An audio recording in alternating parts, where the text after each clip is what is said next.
vedare tinokuchingamidzai zvekare kune chimwe chirongwa pano paZim Facebook Secrets and Confessions. Tadzoka zvekare nemamwe mamessages. Rekedzai tibva tapinda mumamessages edu atadzoka takakubatirai. Message yedu yekutanga yakamira sekudai so: hanzi makadi zvenyu mukoma, ndinokumbirawo kuti munge muchindiposterawo nyaya yangu makavikawo chitupa changu. Ininiwo ndinoda kureurura kuti ndakaroyawo mwana wangu, zvinhuwo zvekuti zvinondirwadza. Mukoma, ndikutotsvakawo vanhu vekuti vanokwanisa kundibatsira kana dziri n'anga ndava bho hangu nadzo, because apa unoenda kumunhu waunenge wanzwa kuti iye anobetsera, wasvika paya mapinda mudare, then mava kutanga kutaurirana pamweya, mava kuedzana masimba, munhu ava kuzokuti kana mava panyama ko wadii ngangondikamurirawo uroyi hwacho. But mukoma, kana zvichinzi kukamurira munhu uroyi hwako, iwewe paunenge uchimupawo masimba, naiyewo anewo zvake izvo zvaanokupa, which means inini mukoma kuti ndinge ndichizonzi ndichabetserwa nevanhu vanoita zvechivanhu zvinotinetsei, because vazhinji vandazama kushandidzana navo ivo vari after masimba, nekuti kuti unge uchinzi waita mari unofanira kutoti unge uchiita masimba akawanda, ende kuita masimba hunge watopiwa masimba acho nemunhu anoroya, nekuti munhu anoroya ndiye anoziva mishonga yakasiyana siyana, uye zvekare ndiye anoziva kurapa zvirwere zvakasiyana siyana, ende kuziva kuti kana chiri chirwere chakati chinokonzereswa nemhepo yakati. Zvose zviya zvamunozonzwa n'anga dzichiti tinoenda kunomutsa mweya yevafi kumakuva, vanenge vakatodzidziswawo nevanhu vanoroya, kana kuti mweya uyo unenge uchigara pamunhu iye anenge achibatsira.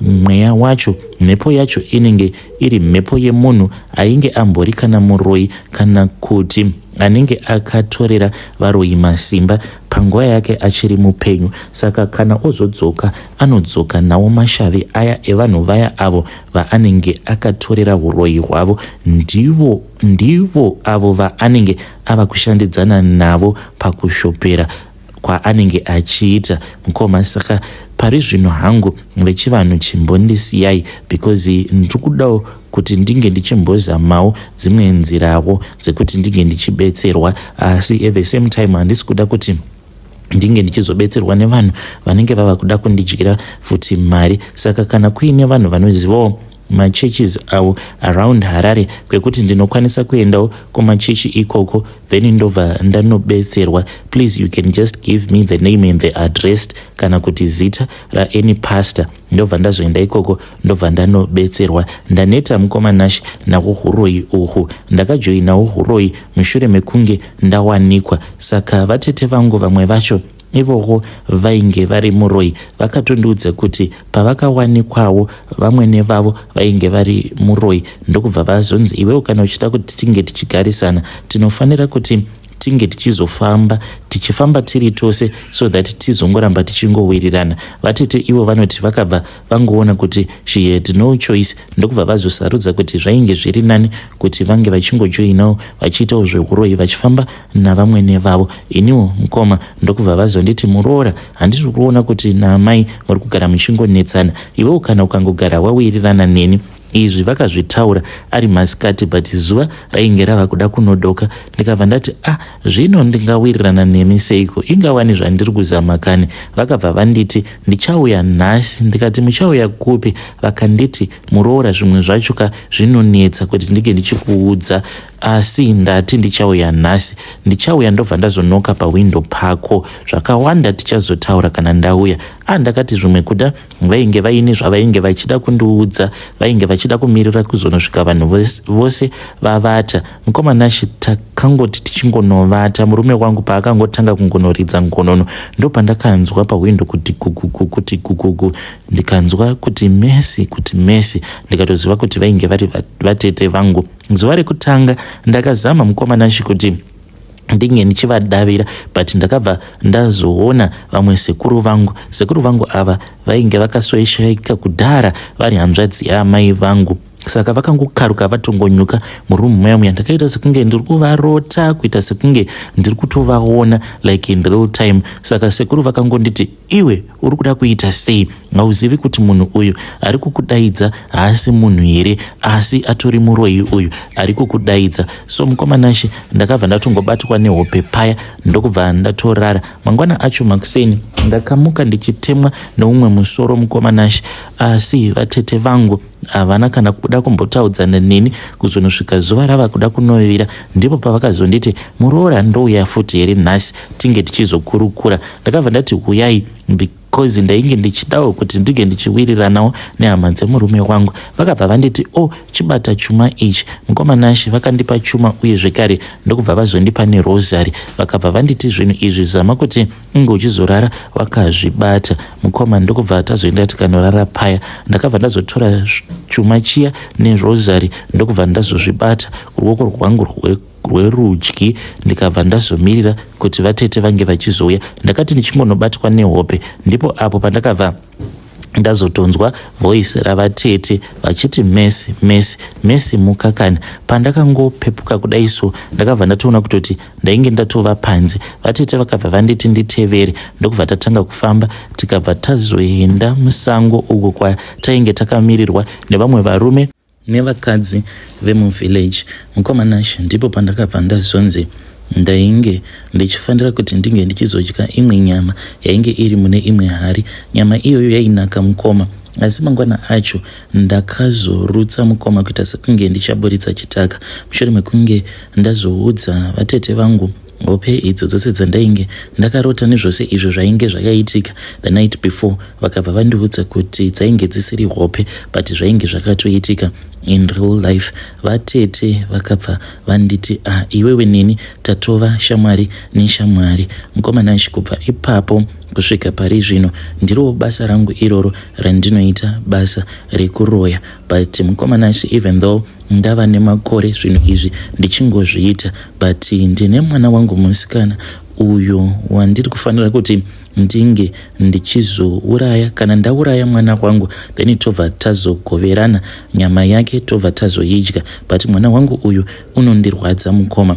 Kutaura kudai so iye ane makore 23 uye zvekare atova ne2 years akawanikwa kubva zvaakapinda mumarriage mukoma kusvika pari zvino zvimunhu wekuti she has never enjoyed a marriage, because zvandakaita ndezvekuti ndakaumba zvidhori zvangu izvi zviviri zvandakaumba. Ndinoti pose apo pandinenge ndichida kuti iye nemurume wake vange vachizorovana, mukomanashe ndinobva ndatanga kurwisanisa zvidhori zviya ndichiti irwai mhani imi irwai. Saka ikoko kana vakasarwa sezvandinenge ndaudzira zvidhori zviya kuti zvinge zvichiita naivowo vange vachizorwa, zvinozoitika ndezvekuti mukoma ndinobva ndazotora mari like mwana wangu uyu pane paakambonditumidzira mari mushure mekunge ndamunyepera kuti ndainge ndarwara. Mari iyoyo handina kana kumbogara ndakaishandisa.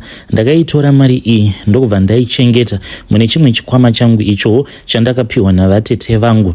Ndakati ndamukumbira mari pakati papera mazuva ndokubva ndazotaura nemukwasha wangu in secret, wangu mwana asingazvizivi. Ndikabva ndati kumukwasha, mwanangu ndiri kukumbirawo mari, asi ndinokumbirawo kuti kana uinayo kana ukandipa mari please ndapota mwanangu usazoudza mwana wangu mudzimai wako, nekuti kana ukagara wamuudza anozondipopotera apa kunoka mai vari kurwara sezvauri kungoziva. Mukomanashe iye akabva ati zvakanakai amai, ndipo paya paakabva azonditumidzira mari. Ndakangonotora mari iya mukoma, handina kana kumbogara ndakaishandisa, ndikabva ndaiisa zvekare mune chikwama ichocho. Saka kana ndikaona kuti miko dzandinenge ndavaitira dzinenge dzatadza kushanda, ndinobva ndazotora mari iya ndiyo yandinozoshandisa. Mukomanashe mari iyi inonhuwa nekuti ndinoenda kutoilet ndobva ndanoita tsvina. Kana ndapedza kuita tsvina ndobva ndazozviwaipa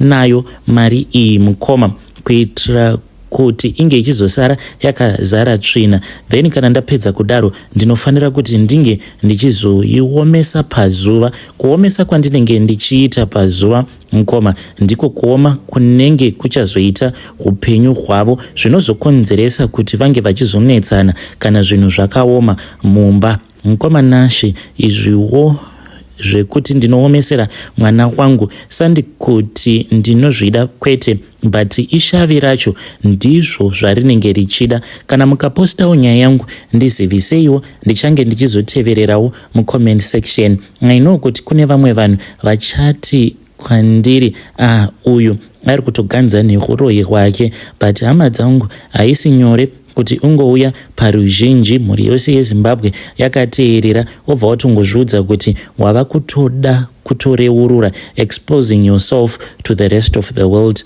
Haisi nyore. It took me a lot of courage muchindiona mukoma ndichikusenderai a message like this, a total stranger.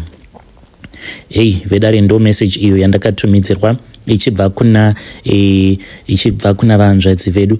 Zvakangooma hazvo vedu we, ngatizamei kuti tinge tichitaura navo mucomment section. Regedzai tibva taenda panyedu inotevera. Asi hii zvakangooma hazvo vedu we, ipo paya paunenge uchiti upenyu hwazooma, upenyu hwazondiomera, izvo kwani kunenge kuine munhu umwe uyo waunenge wakasopa mari yako kudharadhara. Munhu iye anenge akangochengeta mari yako chete. Kana ava kuda kuti upenyu hwako hunge huchizooma, ndipo apo paanobva azotora mari iya yaanenge akapfimbika obva azotanga kukuitira miko. Zvinova zviri zvinhu zvekuti zvinorwadza ende hazvina kunaka. Why are we like this, vedare? Why tichinzwirana godo kudaro instead yekuti sevanhu tinge tichizosimudzirana, but chedu chatinogona ringori godo neshanje. Zvakangooma hazvo vedu we, regedzai tibva taenda panyedu inotevera. Nyedu inotevera yakamira sekudai so. Hanzi makadi zvenyu mukoma, ndinokomberawo kuti muge muchindiposterawo nyaya yangu makavikawo chitupa changu. Inini ndiri musikana, ndine makore 19 years ekuberekwa.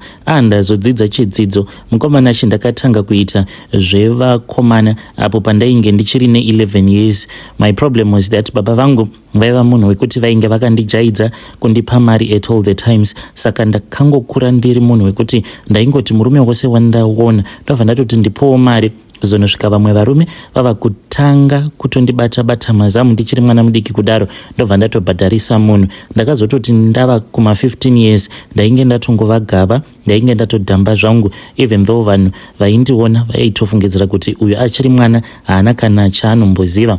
Asi ndaitoti kana ndakatarisa baba vangu ndaitoti ava hapana kana zvimboripo mukoma. That is how rebellious I had become. Zvino mukoma Nashi ndakazoti ndava kuwirirana nemamwe mafriends angu, saka vakabva vazoenda neni kune imwe imba vachinditi kwainge kuine house party. Tainge tiri vasikana 4 neimwe mbinga iyi, I think iri kuma 63 kana kuti kuma 60 something ikoko. Saka takatoti tichinwa doro redu tose tainge takashama, including mbinga iyaya. Mukoma Nashi ndakaona sikarudzi yake ichishanduka kuita nyoka. Ndakaridza mhere mukoma Nashi. Mbinga iya ndokubva yatanga kuseka. Vamwe vangu vose vainge vakadhakwa. Mbinga iya ikabva yanditi, nhaye iwewe uchiri soba, saka unoreva kuti uri kutozviona here kuti handina sikarudzi asi ndine nyoka iyo yakazvinamatidzira pandiri. Mukoma Nashi ndakawedzera kuchema. Mbinga iyaiya hameno mimwe mishonga yayakaenda ikanotora ndokubva yazotanga kupfungaidza mishonga iyoyo. I then just collapsed, ndikabva ndatotanga kutorota. Ndakarota mukoma Nashi tichigere nayo mbinga iyi tiri musitting room, yakabva yazoya pandiri, yakashanduka mbinga iyi ikabva yaita nyoka. Zinyoka rainge richityisa kuita sekunge zianaconda.